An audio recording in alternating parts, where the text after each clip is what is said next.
Future సిటీలో police commissionerate భవన నిర్మాణానికి సీఎం శంకుస్థాపన చేశారు. అనంతరం మాట్లాడుతున్నారు. లైవ్ లో చూద్దాం.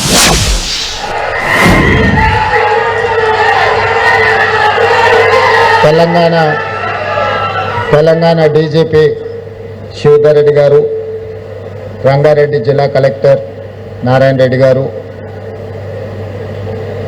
Telangana industrial infrastructure corporation managing director Shashank గారు, అదేవిధంగా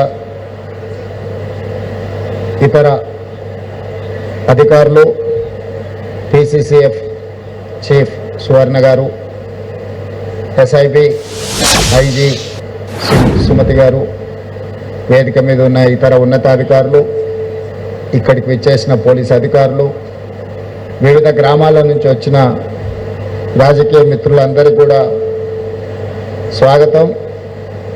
ఈ ప్రాంత ప్రజలకు, ముఖ్యంగా ఫ్యూచర్ సిటీ ప్రాంతానికి సంబంధించిన ప్రజలకు అందరికీ కూడా నేను శుభాకాంక్షలు తెలియజేస్తున్నా. అదేవిధంగా ఈ మహేశ్వరం డీసీపీ గారికి, రంగారెడ్డి జిల్లా కలెక్టర్ గారికి ఎప్పుడు అభివృద్ధి కార్యక్రమాలు ఈ ప్రాంతంలో ఏర్పాటు చేసిన ఫ్యూచర్ సిటీ పరిధిలో ఉన్న ప్రజాప్రతినిధులందరికీ మర్చిపోకుండా పాస్ ఇచ్చి వాళ్ళని లోపలికి వచ్చే విధంగా ఈ ప్రాంతంలో వాళ్ళు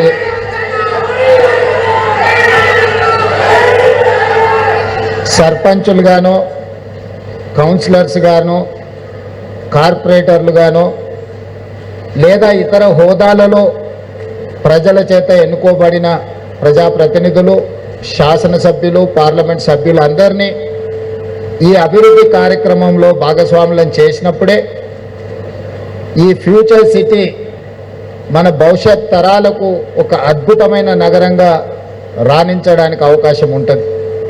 ఇక్కడ సమస్యలు ముఖ్యమంత్రి స్థాయిలో నేను, ఐటీ అండ్ ఇండస్ట్రీస్ మినిస్టర్గా శ్రీధర్ బాబు గారు, ఇతర మంత్రులు అనుకుంటే పరిష్కారం అయ్యే సమస్యలు కాదు.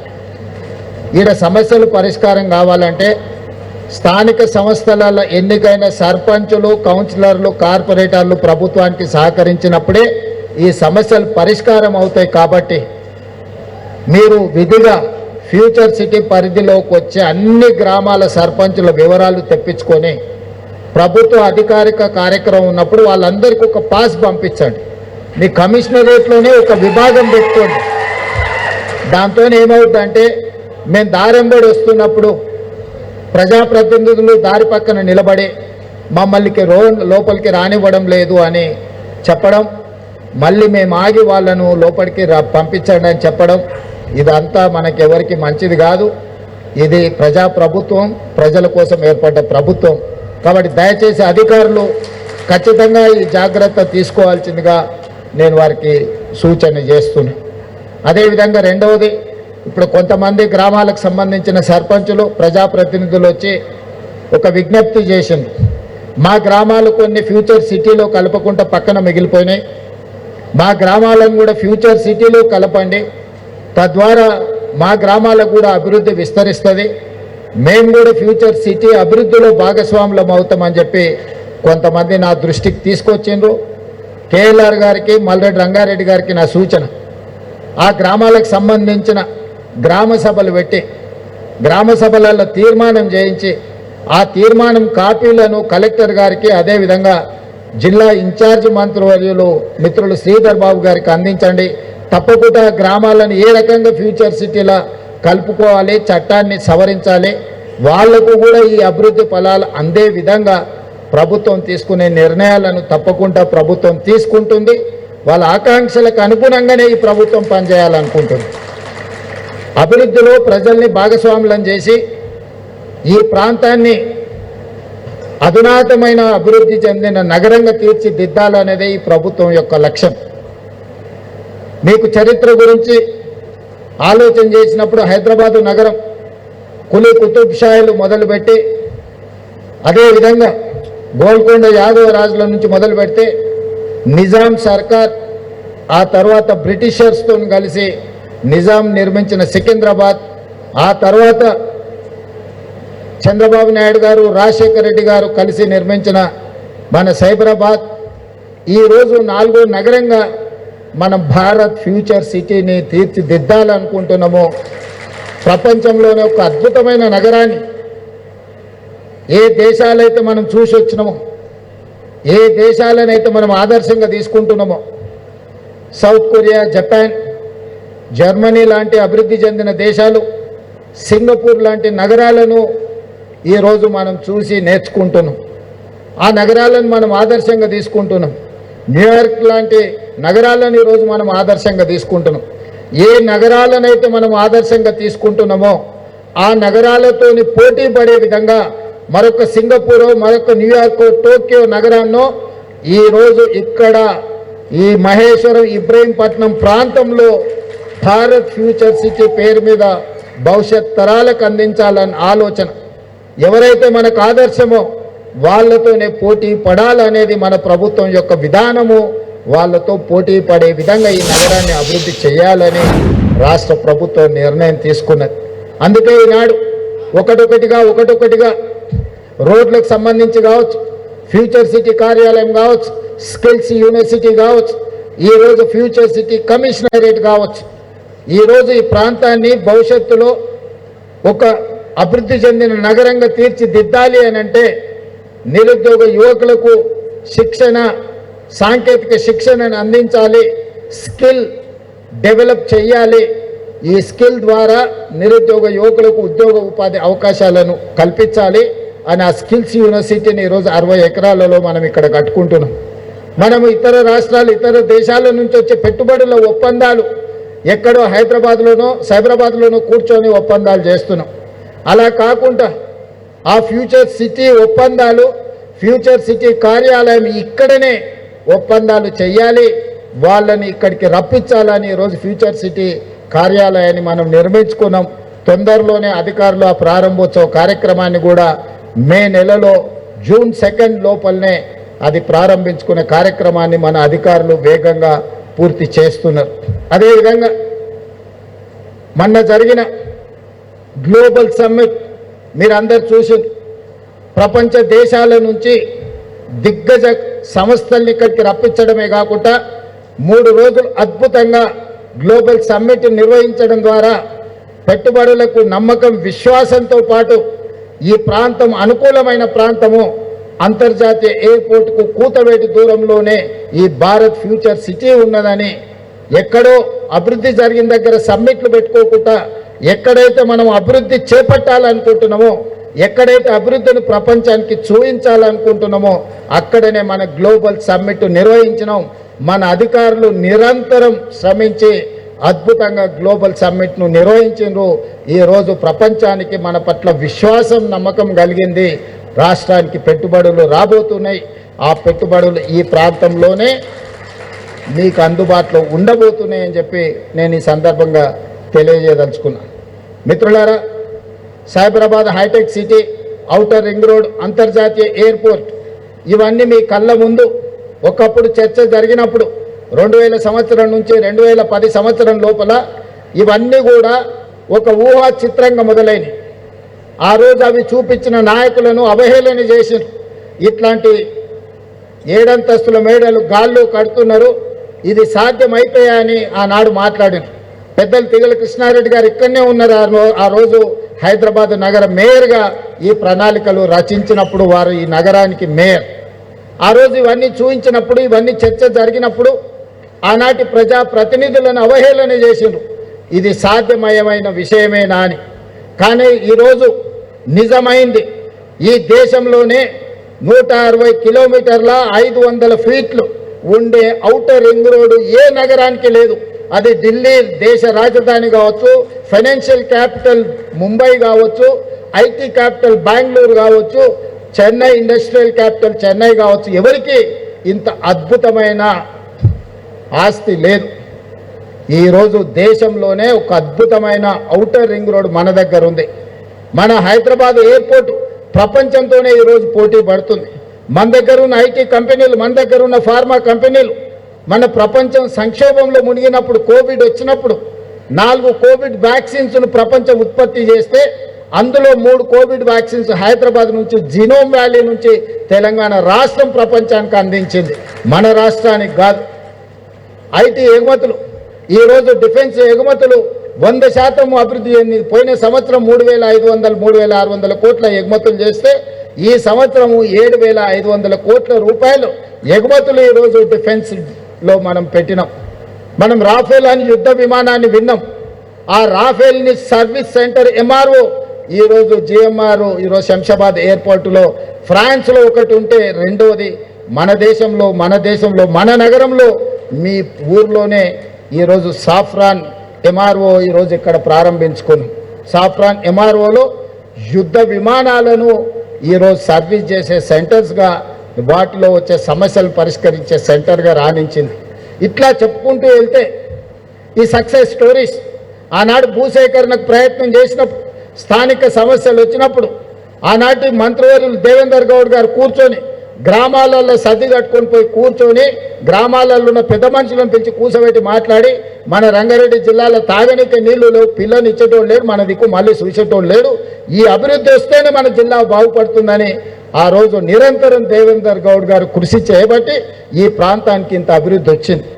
నేను ఎందుకు వారిని ఈరోజు గుర్తు చేస్తున్నా అంటే, ఈనాడు ఈ ఫ్యూచర్ సిటీలో కూడా కొంతమంది రైతులకు బాధనో, లేకపోతే నష్టపరిహారం రాలేదనో, లేకపోతే కష్టమో, కొంత నిష్ఠూర్కమో ఉన్నది.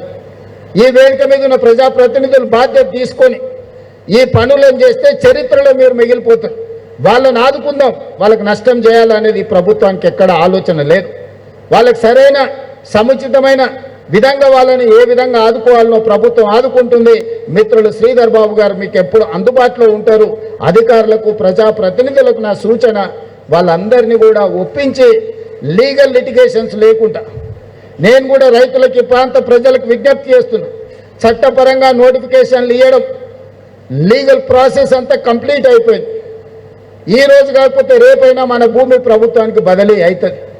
అది ఆగే అవకాశం లేదు. తాత్కాలికంగా వాయిదా పడవచ్చు. వాయిదా పడడం వల్ల ఆనాడు మీరు భూమి ఇస్తే అదే పైసలు తీసుకుంటే కల్వకుర్తిలో అవతలికి పోతే మీకు సేమ్ ఇక్కడున్న భూమి కంటే 2 అంతలు వచ్చేది. ఇప్పుడు ఆడ కూడా భూముల ధరలు పెరిగినాయి. ఇప్పుడు ఈ పైసలు తీసుకోకపోతే ఎకరాలు మీ భూసేకరణ జరిగితే మీరు గజాలలో కొనుక్కోవడానికి కూడా ఆ పైసలు మీకు సరిపోవు. అందుకే నా సూచన, డబ్బులు తీసుకోండి, కొంచెం దూరం వెళ్ళి మళ్ళీ భూమి కొనుక్కోండి. ఇక్కడ ఏదో మీ పిల్లలకు ఉద్యోగాలకో లేకపోతే ఇంకేదన్నా కావాలంటే, మీ పిల్లలు చదువుకున్న వాళ్ళు ఉంటే స్కిల్స్ యూనివర్సిటీలో ట్రైనింగ్ ఇచ్చి వాళ్ళకు ఒక మంచి బాధ్యత గల పౌరుడిగా తీర్చిదిద్దుదాం. వాళ్ళకు ఉద్యోగ ఉపాధి అవకాశాలు కల్పిద్దాం. ఇతర ప్రయోజనాలు ఏమున్నా ప్రభుత్వం వాళ్ళ కోసం పనిచేస్తుంది. కాబట్టి దయచేసి స్థానిక ప్రజాప్రతినిధులకు నా సూచన, పిలవండి, కూర్చోబెట్టండి, మాట్లాడండి, వాళ్ళ బాధ వినండి. వినకుంటేనే గుంజుకుంటున్నామన్న వాళ్ళకు ఒక అభద్రతా భావాన్ని ఇవ్వకండి.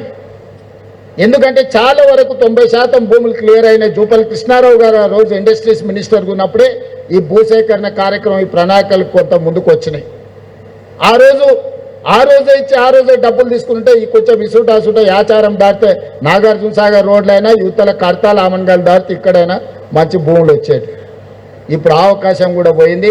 రోజుకు ధరలు పెరుగుతూ ఉన్నాయి. అప్పుడో ఇప్పుడు అడుగుతుంటే తెలిసిన వాళ్ళు ఏమయ్యా భూమి ధర ఎట్లుందని, ఏమన్నా 5 ఎకరాలు కొనుక్కున్నా ఫ్యూచర్ సిటీ దగ్గర నేను అడిగితే 6 నెలల కింద 3 కోట్లు చెప్పారు, ఇప్పుడు 6 కోట్లు చెప్తారు.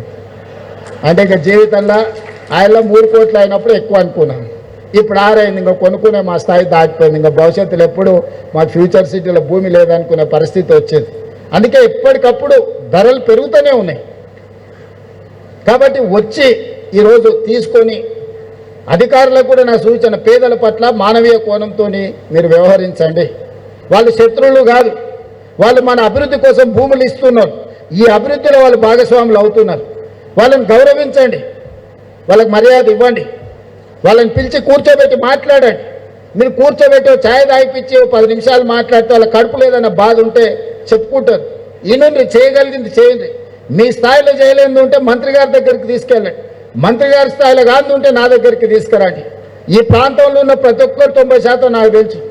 నేను ఎందుకంటే చాలాసార్లు ఈ ప్రాంతంలో తిరిగిన, పాదయాత్ర చేసిన. ఏమై జగన్ నడిచిన పాదయాత్రలు వచ్చినావు కదా, కాబట్టి చాలామంది ఏం పాండు నాకు బాగున్నావా కూర్చోబెట్ట. కాబట్టి అందరినీ నేను గుర్తుపడతా, పేరున నాకు తెలుసు.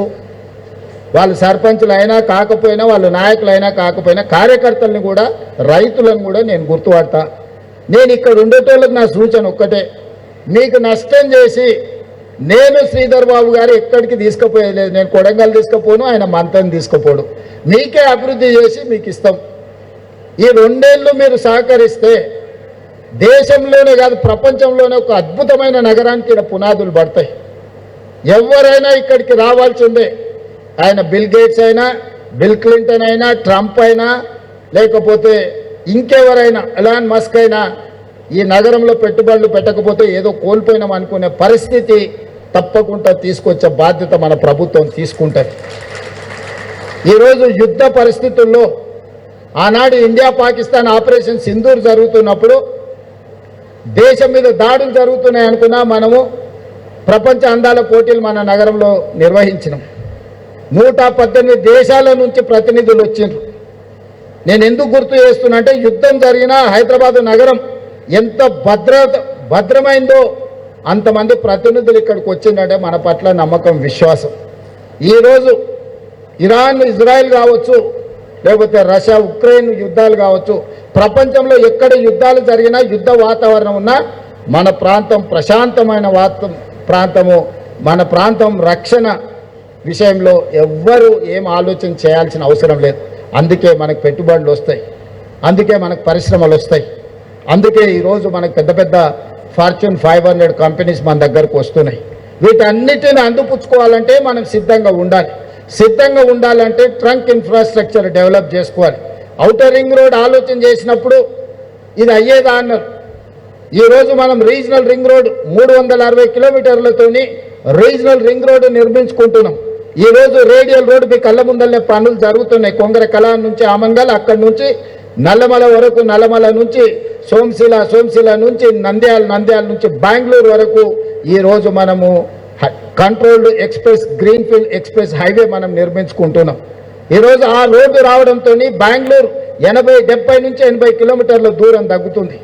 ఇదే కాదు, ఈరోజు భారత ప్రధానమంత్రి, కేంద్ర ప్రభుత్వం ఈ దేశంలో 7 స్పీడ్ ట్రైన్లను ఇస్తే, వేరే భాషలో బుల్లెట్ ట్రైన్ అంటారు కదా, వాటిని ఇస్తే 3 ట్రైన్లు మన రాష్ట్రానికి వచ్చినాయి. ఈరోజు Bengaluru to Hyderabad bullet train తొందరలో మనం చూడబోతున్నాం. ఇది కళ నిజం కాబోతుంది. ఈరోజు శంషాబాద్ నుంచి పూణే వయా ముంబై ఈరోజు బుల్లెట్ ట్రైన్ రాబోతుంది. ఇవాళ శంషాబాద్ నుంచి మనకు అమరావతి నుంచి చెన్నై ఈరోజు బుల్లెట్ ట్రైన్ రాబోతుంది. చెన్నై పోవాలన్నా వయా అమరావతి విత్-ఇన్ అవర్స్లో మనం ట్రైన్లో పోవచ్చు. ఈరోజు శంషాబాద్ నుంచి బెంగళూరు పోవాలన్నా ఈరోజు బుల్లెట్ ట్రైన్ ఉంది. ఈరోజు శంషాబాద్ నుంచి పూణే వయా ముంబై పోవాలన్నా తొందరలోనే రాబోతుంది. అందుకే శంషాబాద్లో ఈరోజు మనం బుల్లెట్ ట్రైన్ హబ్ కోసం ల్యాండ్ కేటాయించబోతున్నాం. నగరం నుంచి మెట్రో రైలు అక్కడికి తీసుకురాబోతున్నాం.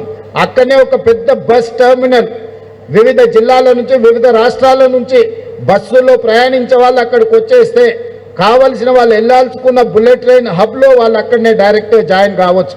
నగరంలో నుంచి ఎవరు వచ్చినా మెట్రోలో అక్కడికి వచ్చే విధంగా ఈరోజు ఎయిర్పోర్ట్ పక్కల్లోనే తొందరలోనే పెద్ద ఎత్తున బుల్లెట్ ట్రైన్ల కోసము, మెట్రో రైలు కోసము, అదేవిధంగా ఒక పెద్ద బస్ టెర్మినల్ని ఈరోజు ఈ ప్రాంతంలో మనం తెచ్చుకోబోతున్నాం. ఇవన్నీ కూడా మన భవిష్యత్ ప్రణాళికలు. ఈ భవిష్యత్ ప్రణాళికలు ముందుకు వెళ్ళాలి అని అంటే స్థానిక ప్రజాప్రతినిధులు సహకరించాలి. లీగల్ లిటిగేషన్స్ లేకుండా చూడాలి. అభివృద్ధి వాయిదా పడితే అంతకంత అంచనాలు పెరిగితే మనం ఏ అభివృద్ధిని కూడా అందిపుచ్చుకోలేము. మనకు అభివృద్ధికి సమస్యగా మారుతుంది. అందుకే రంగారెడ్డి జిల్లా మిత్రులందరికీ నా విజ్ఞప్తి, అద్భుతం రంగారెడ్డి జిల్లాలో జరగబోతుంది. ఇదే సిటీని నేను అటువైపు మేడ్చల్ సైడ్ అయినా కట్టవచ్చు. మా శ్రీధర్ బాబు గారు ఎప్పుడు అంటారు, మీరు ఇటు సైడే చూస్తున్నారు, మా కరీంనగర్ రోడ్డు దిక్కు నుంచి మీరేం మాకు అభివృద్ధి ఇస్తలేరని వారు అంటూ ఉంటారు. లేదా అటు పటాన్చెరు ఆ పక్కకు కూడా పోయి ఉండొచ్చు. కానీ నేను రోజు ఊరికి పోయేది ఈ పక్క నుంచే కాబట్టి అభిమానంతో ఇక్కడ ఈడ మీకు కాలుష్యకారమైన ఫార్మా ఇండస్ట్రీస్ పెడతా అంటే మీ జీవితాలలో ఈ విషం, ఈ కాలుష్యం ఉండొద్దు అని ఒక అద్భుతమైన నగరాన్ని ఆలోచన చేసినాం. దాని పేరు ఫ్యూచర్ సిటీ పెట్టుకున్నాం. కొంతమంది పడనోళ్ళు నచ్చనోళ్ళు ఉంటారు, కడుపులో నొప్పినోళ్ళు కూడా ఉంటారు. ఫ్యూచర్ లేని నాయకుడు ఫ్యూచర్ సిటీ కడతాడంట అని నేను చెప్పదలుచుకున్నా. మీరు ఏడ్చుకుంటూనే ఉండరు, నేను చేసుకుంటూ పోతూనే ఉంటాను. మీ ఏడిపే, మీ ఆర్తనాదాలే కుటుంబం అంతా కూర్చొని పెడబొబ్బలు పెట్టి ఏడుస్తుంటే అధికారం పోయిందని నా చెవులకు సంగీతం వినిపించినట్టుగా ఉంటుంది. శంకరాభరణం సినిమా చూసినట్టు అనిపిస్తుంది నాకు వాళ్ళ ఏడుపులు వింటుంటే. ఎందుకంటే వాళ్ళు దుఃఖం, బాధ, మేము దోసుకుందాం అనుకున్నాం, ఇంకా 10 ఏళ్ళు 20 ఏళ్ళు ఏలుకుందాం అనుకున్నాం, అర్ధాంతరంగా ఓ రైతు బిడ్డ వచ్చి గుంజుకొని పోయిండు అని వాళ్ళు ఏడుస్తారు. సహజంగా పోయినోనికి ఏడుపు ఉంటుంది, ఉండదా? రావణాసురుడు చచ్చిపోయినప్పుడు కూడా వాళ్ళు ఇంట్లో ఏడ్చి ఉంటారు కదా. కానీ రాముడు మంచి కోసమే రావణాసురుడిని చంపిండు కదా. బకాసురుడైనా లేకపోతే కుంభకర్ణుడైనా వీళ్ళందరూ కూడా వీళ్ళు అసుర అంటే రాక్షసులు. అట్లాంటి వాళ్ళే వాళ్ళందరికీ కులగురువు శుక్రాచార్యుడు. ఆ శుక్రాచార్యుడు దేవతలు తపస్సు చేసినప్పుడు, లోక కళ్యాణం కోసం పూజలు చేసినప్పుడు ఆయనకి 2 శిష్యులు, మారీచుడు, సుబాహుడు అని 2 శిష్యులు ఉంటారు. వాళ్ళని పంపిస్తే వీళ్ళు యజ్ఞాలు యాగాలు చేస్తుంటే రక్తము మాంసం తీసుకొచ్చి ఆ యజ్ఞాల యాగాలలో వేసేటోళ్ళు.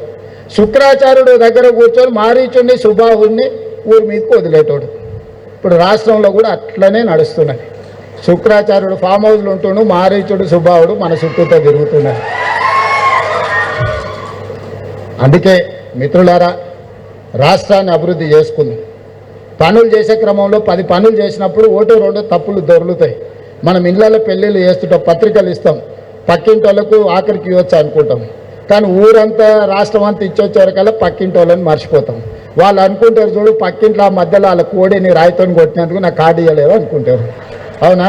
వీళ్ళ కుక్క అరిచినందుకు, తిట్టినందుకో, వాళ్ళ కోడి పిల్లని రాయితో కొట్టినందుకో మాకు పెళ్లి పత్రిక ఇవ్వలేదు అనుకుంటారు. మనకు అట్లాంటి ఉద్దేశం ఏమి ఉండదు. పక్కింటి వాళ్ళు కదా ఎప్పుడైనా ఇవ్వచ్చు అనుకుంటాం. దాంతో కొన్ని అపోహలు, అనుమానాలు ఉంటాయి.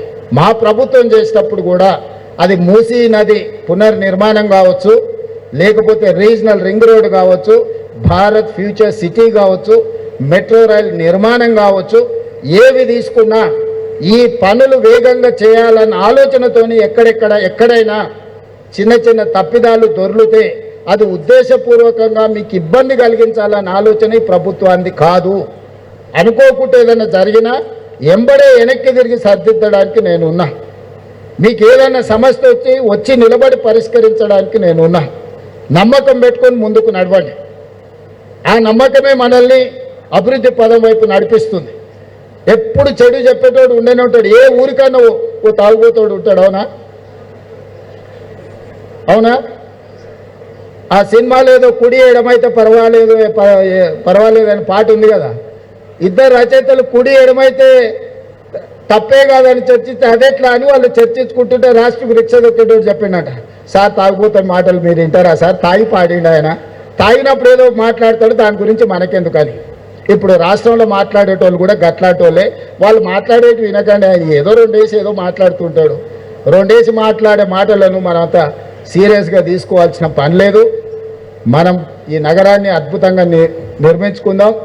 ఇక్కడ అందుకే మొదట వచ్చేది ఏ సమస్య వచ్చినా పోలీస్, ఫస్ట్ రీచ్ పోలీస్. ఆ పోలీస్ కమిషనరేట్ ఇక్కడికి వచ్చిందంటే ఈ ప్రాంతంలో ఒక సంపూర్ణమైన విశ్వాసం వస్తుంది, ఒక నమ్మకం వస్తుంది.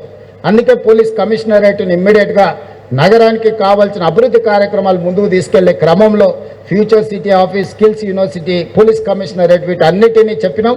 ఈరోజు మిగతా పోలీసు మల్కాజ్గిరి కమిషనరేట్, ఇతర ట్రాఫిక్ పోలీస్ స్టేషన్లు అన్ని ప్రారంభించుకున్నాం. చివరగా మా ఆదివాసీ బిడ్డలు చాలామంది వచ్చారు.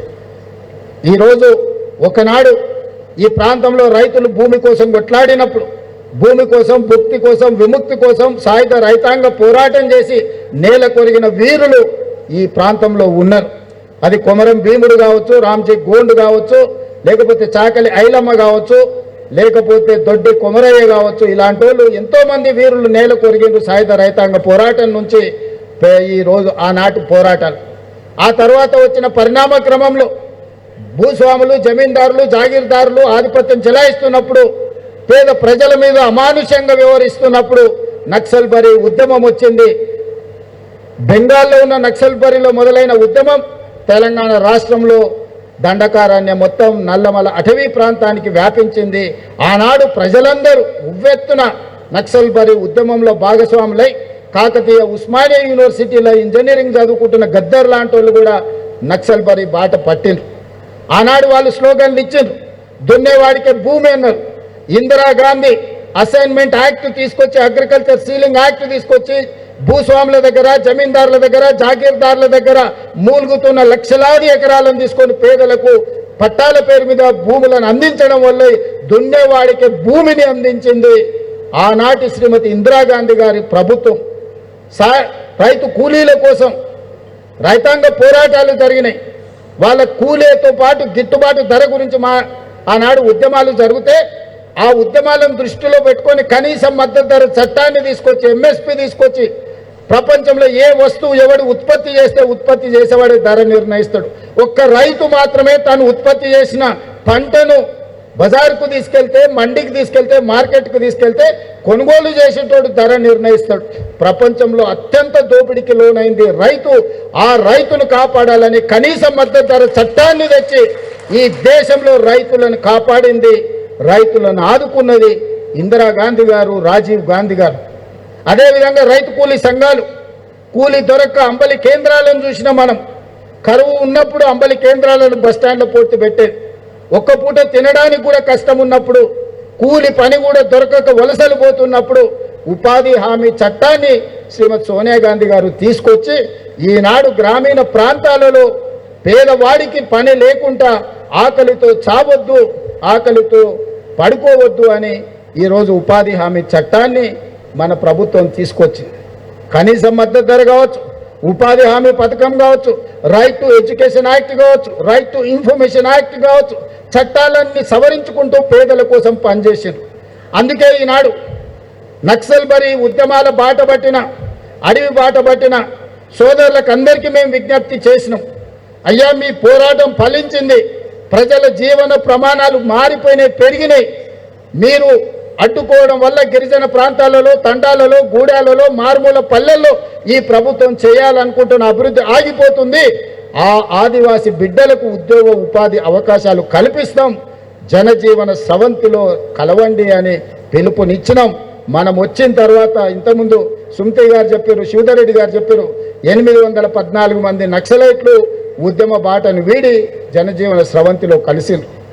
సెంట్రల్ కమిటీ మెంబర్స్ అందరూ ఈరోజు వచ్చిండ్రు. ఇంకా ఒకరిద్దరు పెద్దలు మిగిలిపోయినారు, వాళ్ళకు కూడా వయసు మీద పడ్డది. అందులో ప్రముఖ వ్యక్తి గణపతి. నేను ఈ వేదిక మీద నుంచి వారికి విజ్ఞప్తి చేస్తున్నా, ప్రభుత్వం మీ ఆరోగ్యం బాగలేదని ప్రభుత్వం దృష్టికి వచ్చింది. మీకు అవసరమైన వైద్యాన్ని అందించే బాధ్యత రాష్ట్ర ప్రభుత్వం తీసుకుంటుంది. మీ ప్రాణానికి రక్షణ కల్పించే బాధ్యత మా రాష్ట్ర ప్రభుత్వం తీసుకుంటుంది. ఇక మీ ఉద్యమం ప్రజలలో ఉండి ప్రజా సమస్యల్ని ప్రస్తావించండి, అవి పరిష్కరించడానికి ప్రజా ప్రభుత్వం అందుబాటులో ఉంది. ఇంకెవరైనా అడవుల్లో ఉండి నక్సలైట్ ఉద్యమాలతోని ప్రభావితమైన వాళ్ళు ఎవరైనా ఉంటే జనజీవన స్రవంతిలోకి రాండి.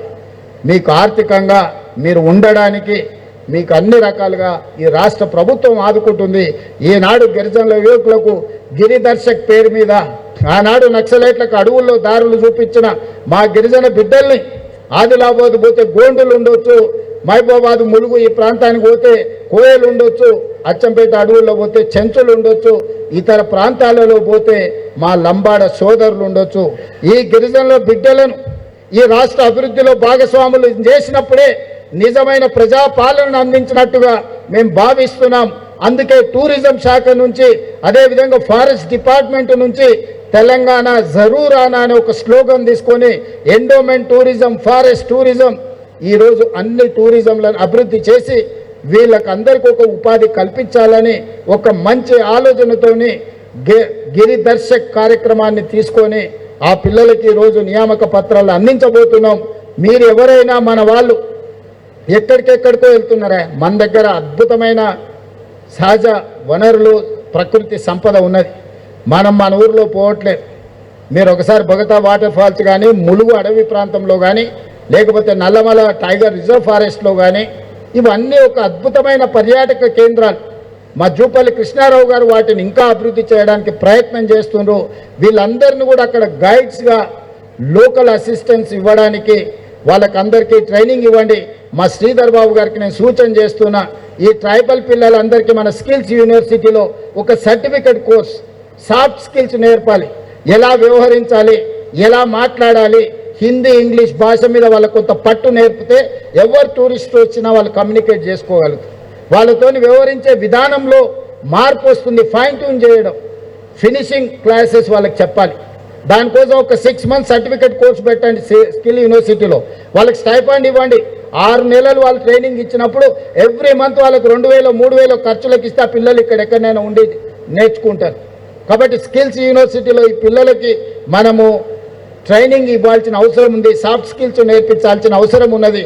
టెక్నాలజీని కూడా ఏ విధంగా వాడాలి, లొకేషన్స్ కానీ గూగుల్ మ్యాప్స్ కానీ లేకపోతే టూరిజం స్పాట్స్ని ఏ విధంగా వాళ్ళు ఎలక్ట్రానిక్ గ్యాడ్జెట్స్లో టూరిస్ట్కు చూపించే అవకాశం, అక్కడికి తీసుకెళ్ళడానికి అవసరమైన, అదేవిధంగా ఈ ట్రావెల్ చేసే టైంలో వాళ్ళని ఏ రకంగా కోఆర్డినేట్ చేసుకోవాలో ఇవన్నీ కూడా పోలీస్ శాఖకు అదేవిధంగా స్కిల్స్ సంబంధించిన శ్రీధర్ బాబు గారికి సమన్వయం చేసుకొని వాళ్ళకి శిక్షణను అందించాల్సిందిగా వాళ్ళను ఒక అభివృద్ధి పదం వైపు నడిపించే పౌరులుగా తీర్చిదిద్దే బాధ్యత ప్రభుత్వం మీద ఉన్నది. ఆ కార్యక్రమాన్ని తీసుకున్నందుకు కూడా మిమ్మల్ని అందరినీ మనస్ఫూర్తిగా అభినందిస్తూ ఈ కార్యక్రమాన్ని ఏర్పాటు చేసి తక్కువ సమయంలో 2 రోజుల క్రితమే మనం అనుకున్నాం. తక్షణమే ఈ కార్యక్రమాలను అన్నిటినీ ఏర్పాటు చేసిన ప్రతి ఒక్కరిని అభినందిస్తూ మీ అందరి దగ్గర సెలవు తీసుకుంటున్నాను. ధన్యవాదాలు మిత్రులారా.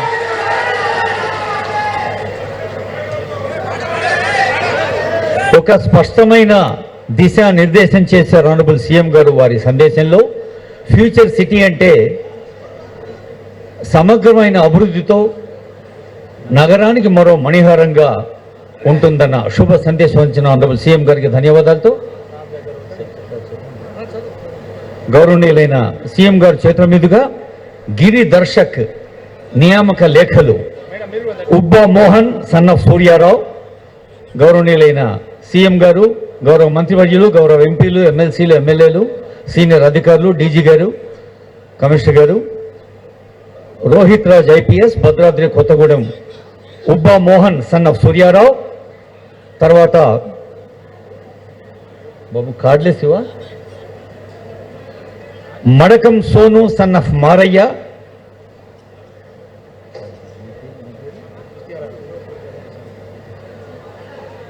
పడకం సోను సన్ ఆఫ్ మారయ్య, తర్వాత కాక దినేష్ కుమార్ సన్ ఆఫ్ లక్ష్మయ్య.